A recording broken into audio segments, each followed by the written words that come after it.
요한복음 4장 46절에서 54절 말씀 교독하시고 마지막 절을 같이 읽습니다. 예수께서 다시 갈릴리 가나에 이르시니 전에 물로 포도주를 만드신 곳이라. 왕의 신하가 있어 그의 아들이 가버나움에서 병들었더니 예수께서 이대로부터 갈릴리로 오셨다는 것을 듣고 청하되 내려오셔서 내 아들의 병을 고쳐주소서 하니 그가 거의 죽게 되었으니라. 예수께서 이르시되 너희는 표적과 기사를 보지 못하면 도무지 믿지 아니하리라. 신하가 이르되 주여 내 아이가 죽기 전에 내려오소서. 예수께서 이르시되 가라 내 아들이 살아있다 하시니 그 사람이 예수께서 하신 말씀을 믿고 가더니 내려가는 길에서 그 종들이 나타나서 아내가 살아있다. 그 낳기 시작한 때를 물은즉 어제 7시에 열기가 떨어졌나이다 하는지라. 내 아버지가 예수께서 내 아들이 살아있다 말씀하셨을 때 있는 줄을 알고 자네가 온 지은 아멘이라. 이것은 예수께서 유대에서 갈릴리로 오신 후에 행하신 두 번째 표적이니라. 아멘. 오늘 말씀에 역시 보면 예수님이 기적을 행하신 일인데요. 이 사건에서 우리는 믿음이 무엇인지, 믿음의 원리 또는 믿음이 움직이는 그 뭐랄까요? 움직이는 원리를 볼 수 있습니다. 우리 실제적으로 우리 삶과 신앙생활을 보면 믿음이란 건 시간하고 우리 관계가 없구나. 한편 믿음은 시간이 필요한 거구나. 이 양자를 깨달을 수도 있고요. 믿음이 진짜로 역사하기 시작하면 그 힘과 파급력은 얼마나 큰지, 믿음이 움직이는 그 모습, 믿음이 꿈틀거리는 모습, 그리고 그 움직임의 결과에 대하여 볼 수가 있습니다. 자, 예수님이 다시 갈릴리 지방으로 가시긴 했는데 가나라는 동네를 갔습니다. 이 일을 기록하는 첫 번째 절하고 마지막 절을 우리가 눈여겨볼 필요가 있습니다. 가나에서 첫 번째와 두 번째 기적을 다 행했습니다. 가나라는 동네에서 같은 자리에서 갈릴리 전체 사람들이 볼 수 있도록 표적을 두 번을 행했다는 겁니다. 의미가 있죠. 이걸 그러니까 일단 간과하면 안 됩니다. 그 의미란 뭐냐면 첫 번째 표적과 두 번째 표적 사이에 보통은 비슷하거나 아니면 차이가 있음으로 인해서 우리에게 이렇게 말을 해주는 겁니다. 같은 자리인데 이렇게 다르다. 또는 같은 자리에서 이렇게 똑같은 일이 반복되었다. 강조되었다는 거죠. 같은 표적을 보고 유대인들 예수님 찾아오지 않았어요. 니고데모는 6월절에 예수 행하고 찾아왔다. 또는 다르게 말하면 같은 말씀을 듣고도 사마리아 여인은 믿었는데 유대인들은 대부분 안 믿더라. 이런 것처럼 같은 장소에서 예수님이 같은 일을 행했는데 그 결과 한편은 이렇고 또 한편은 저렇더라. 아니면 그 결과 역시 둘 다 이와 같더라. 이거를 비교할 필요가 있기 때문에 이렇게 강조해 놓은 겁니다. 자, 다시 말하면 믿음에 대하여 이 두 사건이 우리에게 보여주는 바가 있습니다. 당연히 예수님이 누군지 가르쳐주죠. 당연히 표적마다 기적마다 예수님이 누군지를 말해주는 표잖아요. 그건 너무 당연한 이야기고 우리가 놓칠 수 있는 부분은 오히려 뭐냐면 과연 예수님 앞에 섰던 이 사람들, 예수님 행해 주신 일을 맛본 이 사람들, 어떤 면에서 실질적으로 이 사람들을 통하여 우리가 배워야 될 건 거기 있잖아요. 그죠? 잘못된 건 배우지 말든지 잘한 거는 배우든지 어쨌든 그들이야말로 우리의 또 다른 나를 보는 것과 같잖아요. 예수님은 어제나 오늘 동일하시고. 자, 그렇다면 당연히 예수님의 메시아 되심과 하나님의 아들 권능자이심을 보여주지만 저는 약간 여러분에게 짧은 시간 때문에 한 표를 좀 미리 이렇게 강조를 해서 우리가 눈여겨봐야 할 걸 좀 지적을 해야 된다면, 지적? 좋지 않은 쪽이죠. 지목을 한다면 믿음이 무엇인가, 즉 예수님 앞에 있는 사람들을 조금 더 눈여겨보시기 바랍니다. 물로 포도주를 만드신 곳이라 가장 필요한 일을 바로 그 자리에서 필요한 만큼 오히려 최상으로 해주셨던 예수님의 기적이 있었던 그곳입니다. 거기 왕의 신하가 있는데 그의 아들이 가버나움에서 병들었다 그랬습니다. 자, 문제는 뭐냐면 예수님은 가나에 계신데 문제는 가버나움에 있는 거예요. 가버나움 사람이에요. 무슨 일을 했더니 왕의 신하의 아들이 병들었대요. 병든 사람이 한두 명이에요. 근데 문맥을 보면 거의 죽게 돼요. 너무나 힘들게 앓고 있어서 분명히 많은 의사한테 돈을 줘가면서 고치라고 했건데 못 고친 거예요. 그래서 이제 급기야는 왕의 신하가, 여기 이 왕이 누굴 것 같습니까? 헤롯입니다. 헤롯이 지금 뭐였냐면 요한을 잡아갔습니다. 예수님 다른 복음서 보면 갈릴리 다시 올 때는 요한이 잡혔다는 소식을 듣다 했습니다. 요한이 왜요? 헤롯에게 당신이 뭔 잘못했다 이렇게 했고, 또 요한이 평상시 무슨 일 하는 거 보면 예수님에 대해 증언을 했습니다. 그렇기 때문에 헤롯의 신하가 예수님 앞에 찾아와 부탁을 한다는 것은 정말 어려운 일입니다. 그렇죠? 그가 예수께서 유대로부터 갈릴리로 오셨다는 것을 듣고 유대에서 예수님이 기적행한 것을 본인도 들은 거예요. 지금까지 예수님이 기적행한 게 없습니다. 그죠? 그런데 예수님이 내 아들 고칠 걸 어떻게 알고 왔단 말이에요? 어떻게 믿고 왔단 말이에요? 들은 게 있기 때문이에요. 잘 보세요. 들은 게 뭘 들었냐 했더니 그가 6월절에 유대 땅에 가가지고 일주일 동안 표적 기적을 해냈다는 얘기를 들었다는 거예요. 근데 그 양반이 그 멀리 있으면은 지금 뭐 오라가라 할 수도 없고 온다고도 시간이 걸릴 텐데 이 동네 옆 동네 와 있다는 거예요 지금. 그러니까 가서 청했다. 여러분, 사람마다 이 왕의 신하의 믿음이 불완전 내지는 부족하다고 자꾸 그거를 비난하려고 하는 분들도 있어요. 근데 제가 보기에는 엄청나게 믿음이 좋은 사람입니다. 지금도 많은 기독교인들이 돈이 있고 권력 있는 사람들 중에 죽을 병이 드는데도 기도 안 합니다. 유명한 의사 찾는데 정신이 없고 그 재산 다 쏟아붓고 죽지 기도 안 합니다. 같은 믿음의 식구들한테도 기도 부탁 안 합니다.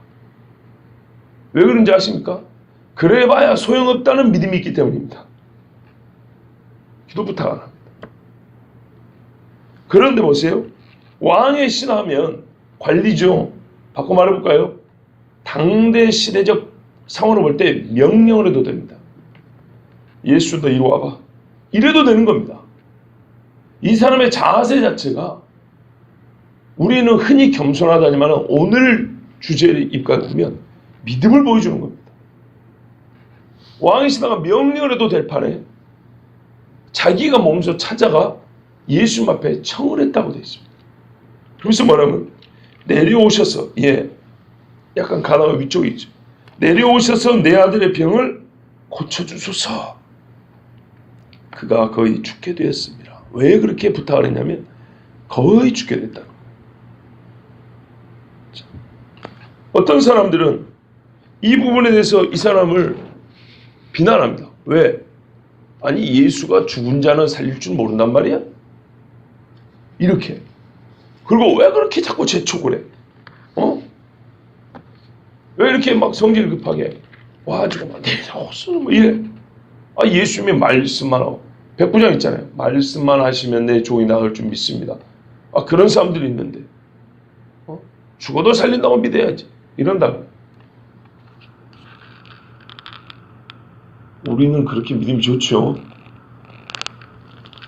이렇게까지 밟고 올라서려고 할 필요가 없어요. 얼마나 믿음이 좋은 건지 아십니까? 여러분 우리 한번 생각을 해보자고요. 나사로가 죽으려고 할 때 마리아하고 마르다가 뭐 했습니까? 바로 옆 동네에 있다는 거 듣고 사람을 보내서, 직접 간 것도 아니에요. 사람을 보내서, 왜? 오빠가 언제 죽을지 모르고 옆에서 지켜봐야 될 거 아니에요. 자기 아들이 지금 죽어왔는데 그 자리를 뜨거운 거 아닙니까? 관리가, 높은 관리가 사람 보내도 되는데 돈을 이만큼 싸들고 보내도 될 거 아닙니까? 근데 직접 가서, 이건 돈으로 될 문제가 아니라는 거죠. 그럼 여러분, 거의 죽게 된 사람을 놓고 예수 앞에 찾아가서 죽어도 다시 살릴 줄 믿습니다. 죽은 다음에 살려주십시오. 이게 정상입니까, 그럼? 아니죠. 죽기 전에 찾아와서 죽기 전에 살려달라고 고쳐달라고 말해. 이게 정상이죠.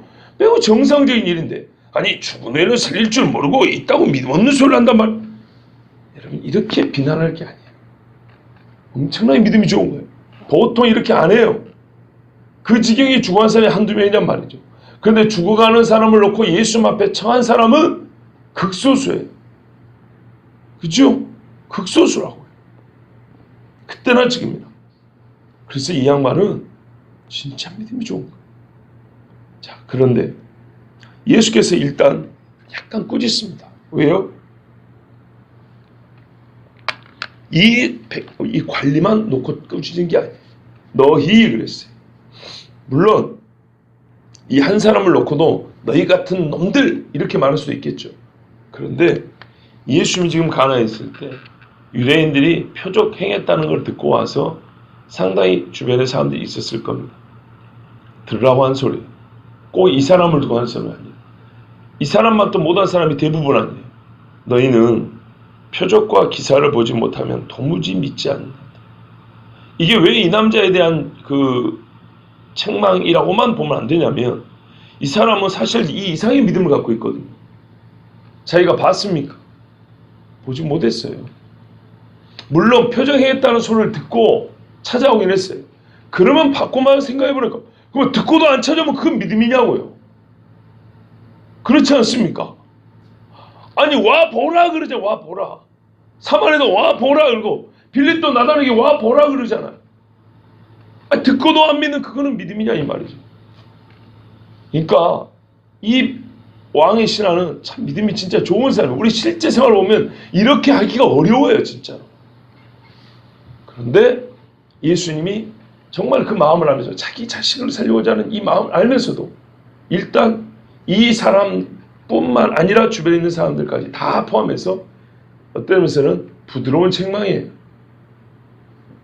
너희는 표적과 기사를 보자면 도무지 믿지 못하는 놈들이다. 유대인들이 요구한 게 뭐겠어요? 6월절에 그 예루살렘 했던 거 뭘 보고 싶다 뭐 그런 거 아니겠어요? 자, 그래서 여기서 예수님 말씀하는 게 뭐냐면, 믿음이 어찌해야 순도 높은 믿음이 된다고요? 표적과 기사를 보지 못하고도 믿어야 그 믿음이야말로 구원 얻는 믿음이라는 거예요. 왜 이렇게 예수님 말하는지를 잘 생각해 보세요. 대부분의 사람은 천국 갈 것을 무슨 기적을 통해서 믿는 게 아니고 말로 믿어요. 말로. 표적으로 믿는 믿음은 그렇게 시작이 될 수는 있지만, 표적을 보고 믿는 사람은 천국은 하나님이 절대로 표현인 거예요. 거의 안 보여줍니다. 보여주고 천국 데리고 가는 게 아닙니다. 안 보여주고 믿음으로 데리고 갑니다. 그렇기 때문에 처음부터 믿음은 보고 믿는다기보다는 안 보고 믿어야지 그게 진짜 믿는 거예요. 제가 늘 그러잖아요. 나는 이게 마이크인 줄 믿어. 이런 또라이거든요. 이거 뭐 누가 안 믿어 이거를 보고. 믿음은 그럴 때 쓰는 게 아니라고요. 말은 가장 가치 있게 쓸 때가 있다고요. 믿음이란 말은 증거가 손에 없는데도 믿어 이럴 때 믿는 거예요. 자,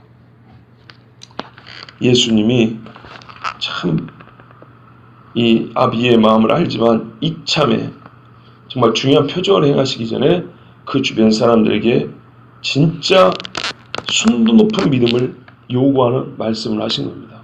너희의 믿음이라고 하는 것은 환영했다 그랬죠. 사람들이 분명히 그런 상황입니다. 지금 바로 그 타이밍이라고요. 그렇지만 너희는 예수님의 진심을 말하면 너희는 지금 믿음이 없다 그 말입니다. 믿음이 없다고요. 그래서 어떤 의미에서는 지금도 이 표정을 통하여 너희의 믿음을 내가 끌어내고 싶다라는 그런 책망과 믿음, 이 일을 통해서 너희가 믿게 될 때 이제는 이제 진짜 좀 믿으라고. 예. 그런 예수님의 의도가 있는 말씀입니다.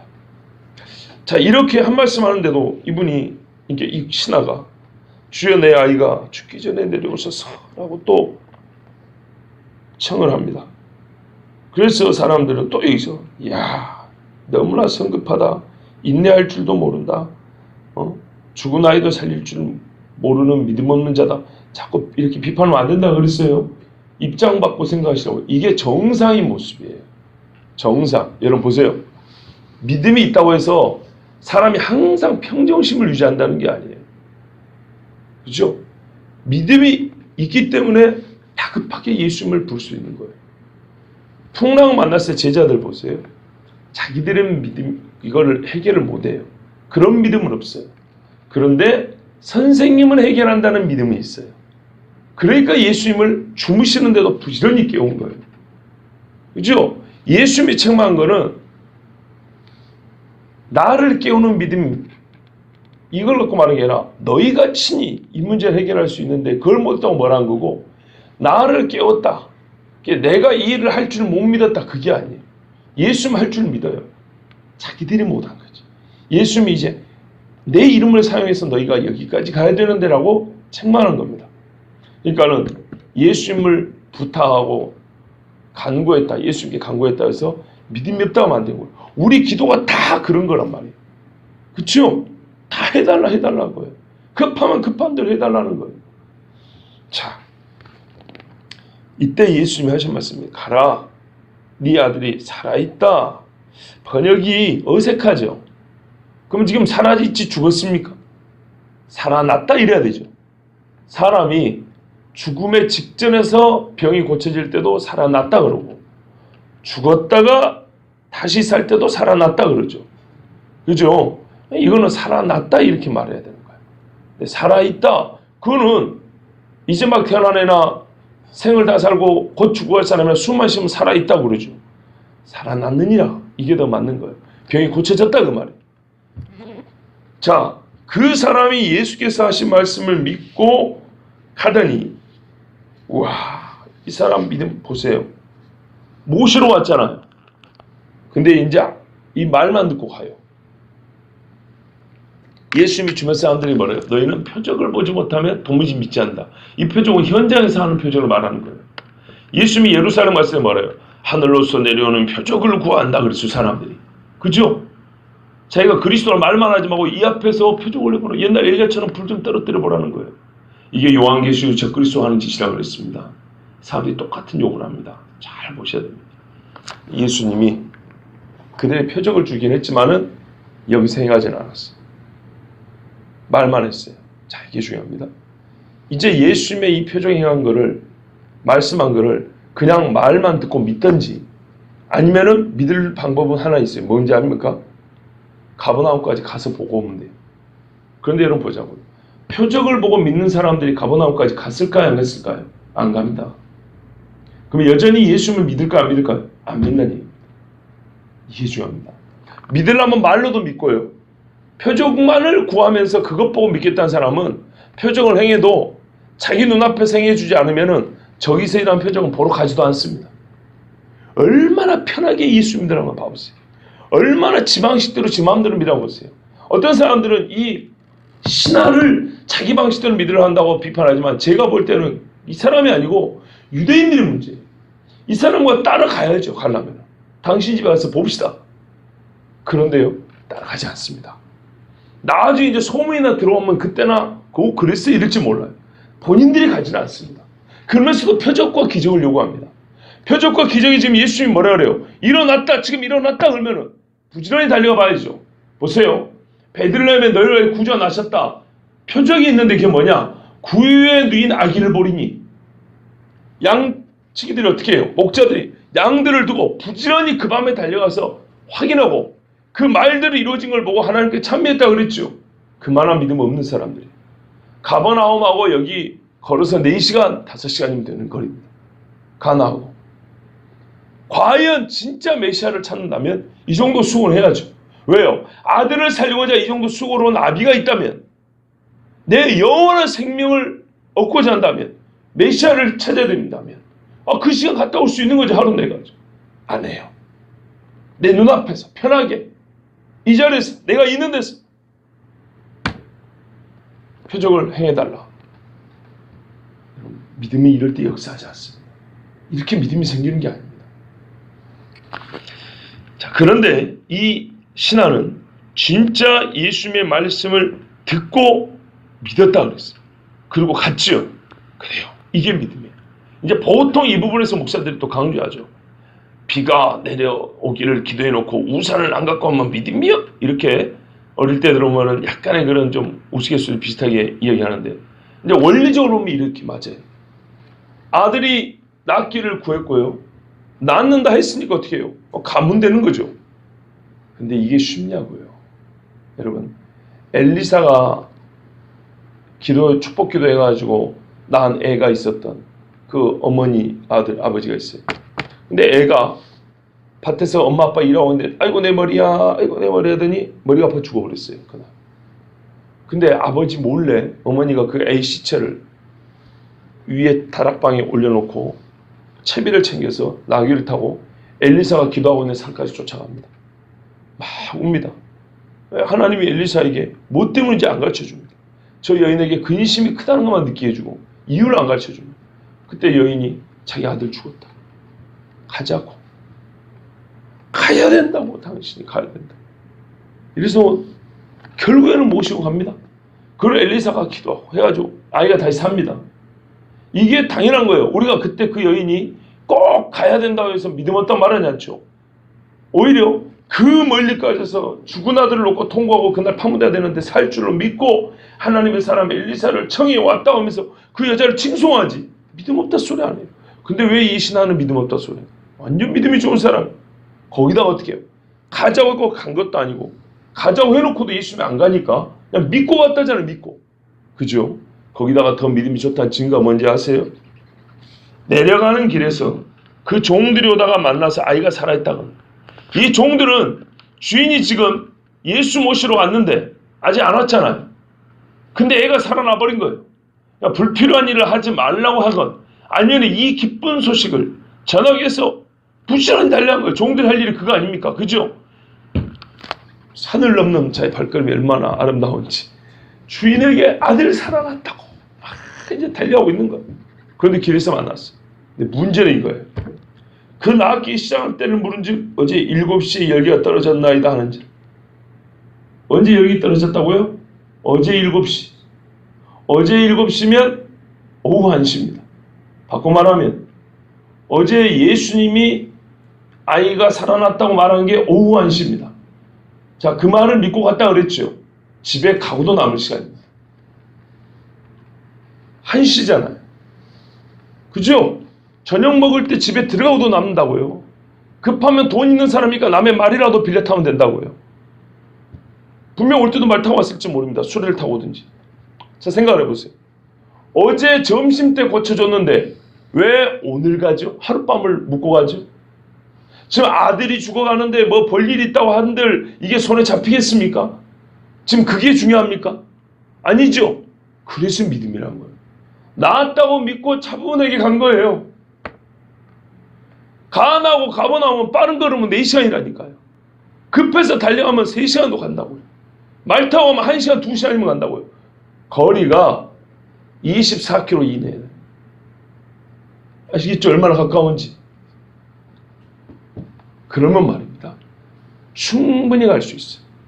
1시에. 왜요? 그 열이 떨어진 시간이 어제 7시자 그랬어요. 6시간 버티면 13시. 오후 1시란 말이죠. 그러면 이 사람이 뭐라 그래요? 그때가 보세요. 그의 아버지가 예수께서 네 아들이 살아났다 말씀하신 그때인 줄 알고 딱 예수님이 말씀하실 때부터 열이 떨어졌구만. 걔는 엄청난 고열에 시달렸던 거죠. 그러면 분명히 어젯밤에 집에 올 수도 있었는데 안 왔다는 거는 그만큼 믿고 안 왔다는 거고. 왜 안 믿었으면 그날 밤 아들 죽으면 어쩔 건데요. 보세요. 이 사람 믿음이 얼마나 좋은지 아시겠죠? 자, 이러고 왔어요. 그런데 왜 그 때를 물어봤을까요? 이 정도면 이미 믿은 건데 때를 물어본 이유가 있어요.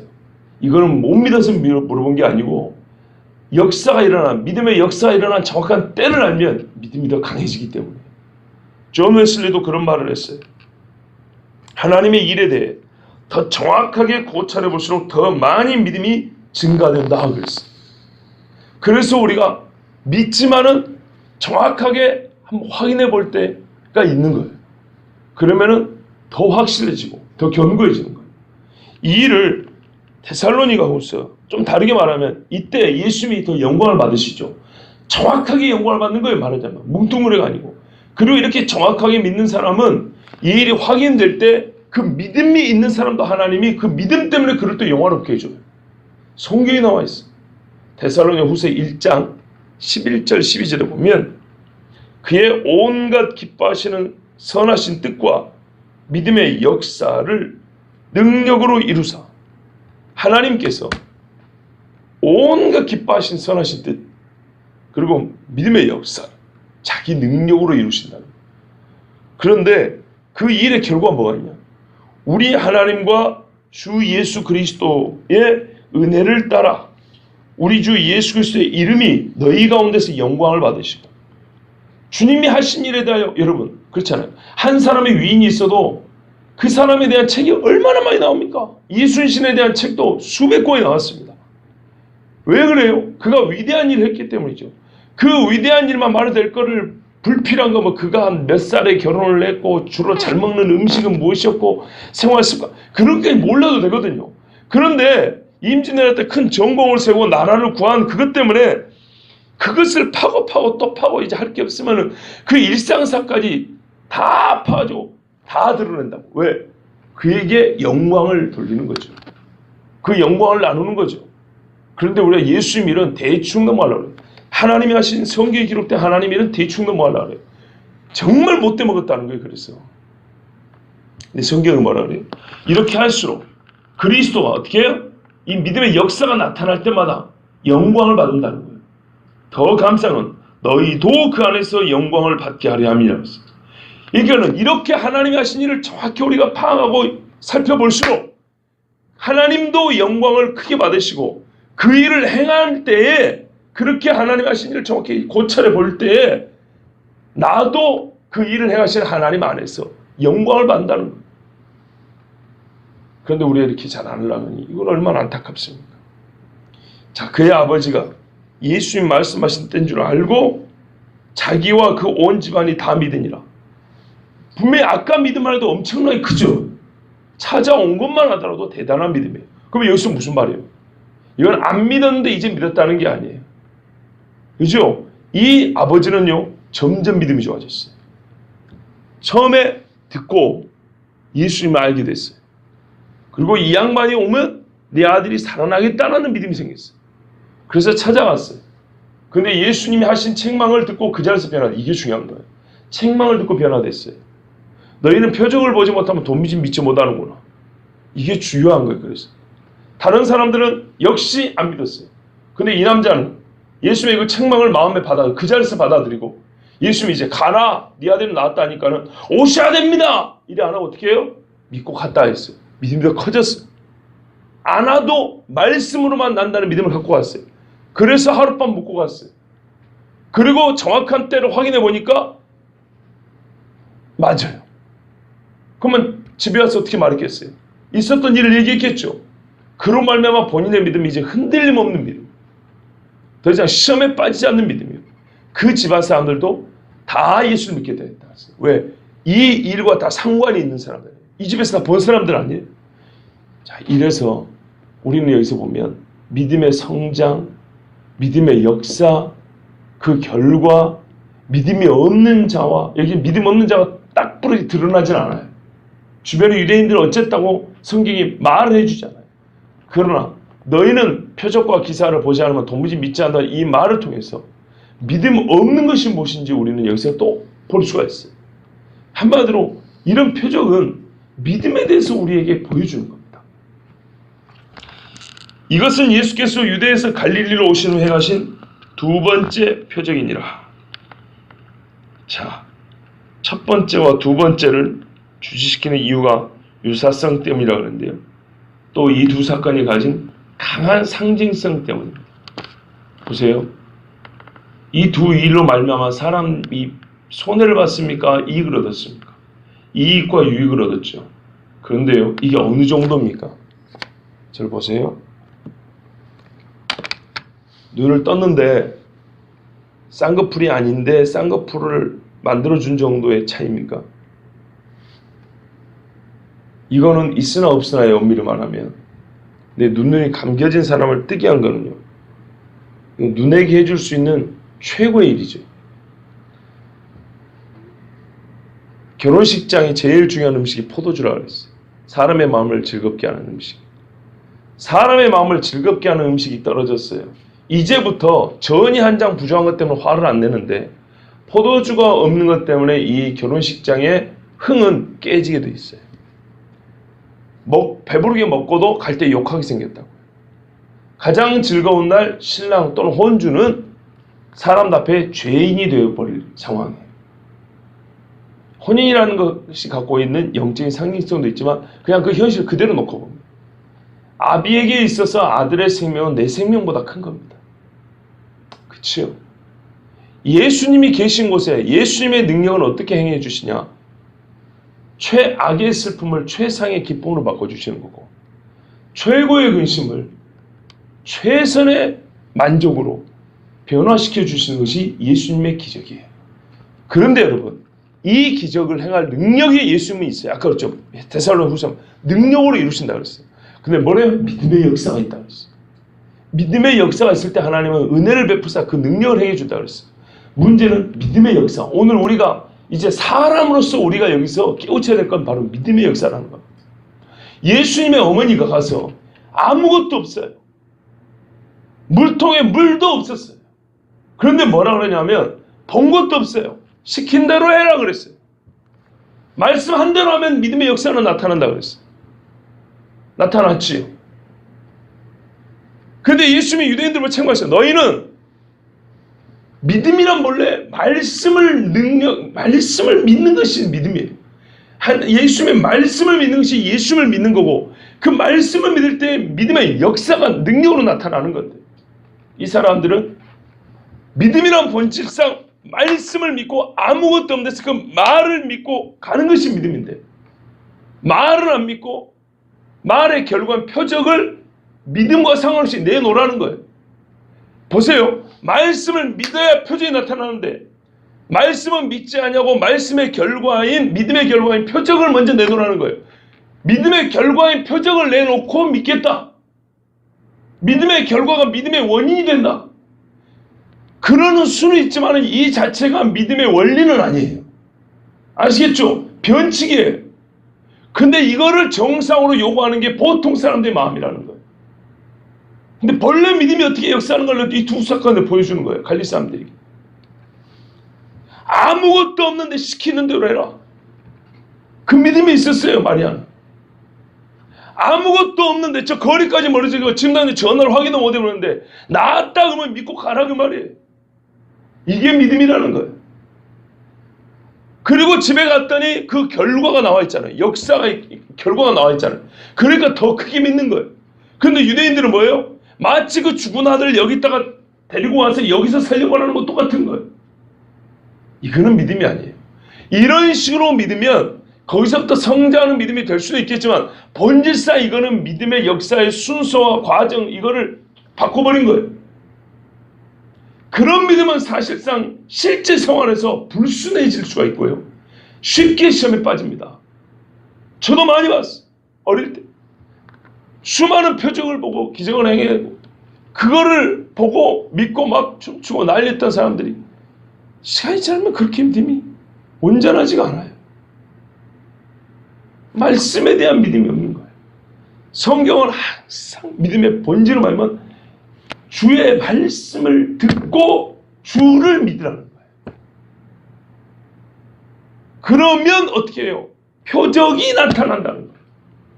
근데 거꾸로 주의 말씀을 믿고 주를 믿은 것이 아니라 주님이 앞에 계시고 주의 말씀도 들려지는데 나는 안 믿고 누군가 믿어서 그 결과를 갖다 놓으면 내가 그걸 받아주지, 이런 식이에요. 이게 아닙니다. 첫 번째와 두 번째, 갈릴리에서, 가버나움에서 가장 표적을 많이 해주신 이곳에서 그냥 표적뿐만 아니라 믿음이 무엇인가, 이 갈릴리 사람들이 예수님을 어떻게 믿어야 되는 것까지 가르쳐줬어요.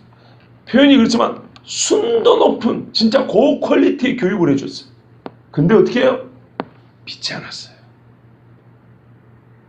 한마디로 많이 받았는데 안 믿은 거예요.